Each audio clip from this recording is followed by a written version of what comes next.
টাকা দাম বেড়েছে খোলা সয়াবিন তেলের। এ নিয়ে আরও জানাতে নগরের পুরান বাজার থেকে যুক্ত হচ্ছেন সহকর্মী অমিত হাসান। অমিত, বাজারে পেঁয়াজ ও তেলের সরবরাহ কেমন দেখছেন, আর একই সাথে দাম কমার কোনো সম্ভাবনা রয়েছে কিনা?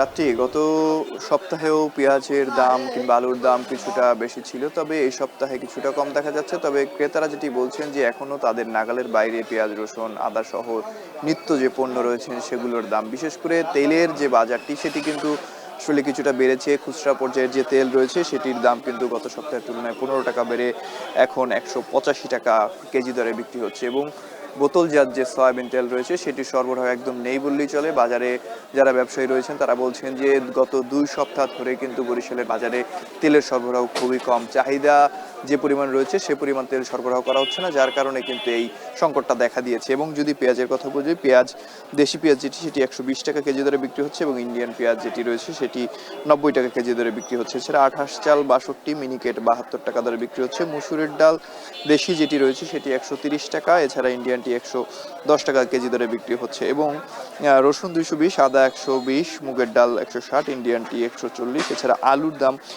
70 থেকে 75 টাকা কেজি দরে বিক্রি হচ্ছে এবং নতুন আলুর দাম কিন্তু বেশি রয়েছে, 100 টাকা প্রতি কেজি বিক্রি হচ্ছে। ব্যবসায়ীরা বলছেন আসলে তাদের যেভাবে কেনা সেভাবেই কিন্তু তারা বিক্রি করছেন, যার কারণে আসলে তাদের এখানে কোনো কিছু করার নেই। অন্যদিকে ক্রেতারা যেটি বলছেন যে বাজারের সব পণ্যের দামই কিন্তু দিন দিন বেড়ে যাচ্ছে। কেনাকাটা করতে এসে কিছুটা ভোগান্তিতে পড়ছেন কিংবা সমস্যায় পড়ছেন, যেহেতু আয়ের সাথে ব্যয়ের কোনো মিল নেই, এমনটাও তারা জানিয়েছেন। এবং তারা বলছেন যে জরুরি ভিত্তিতে বাজার মনিটরিং এর মাধ্যমে যদি এই বাজারটি নিয়ন্ত্রণ করা যায় সেক্ষেত্রে তাদের কেনাকাটা করতে কিন্তু কিছুটা সুবিধা হবে বলে তারা জানিয়েছেন। এক্ষেত্রে সরকারের দৃষ্টি আকর্ষণ করেছেন। এবং আরেকটু জানিয়ে রাখি যে সয়াবিন তেলের বিষয়ে ব্যবসায়ীরা যেটি বলছেন যে 2 সপ্তাহ ধরেই কিন্তু এই সয়াবিন তেলের বাজারটি আসলে খারাপ অবস্থায় রয়েছে এবং তারা তাদের চাহিদা মতো পাচ্ছেন না, যার কারণে বেচা বিক্রিও তেলের কিছুটা তাদের কম করতে হচ্ছে। অন্যদিকে খুচরা পর্যায়ের যে তেল রয়েছে সেটির দাম কিন্তু বাড়ছে, গত সপ্তাহের তুলনায় 15 টাকা বেড়ে কিন্তু আজকে বিক্রি হচ্ছে বাজারে এবং আজকে 185 টাকা কেজি দরে বিক্রি হচ্ছে। এবং সয়াবিন তেলের সরবরাহ বেশ কম দেখেছি আমরা।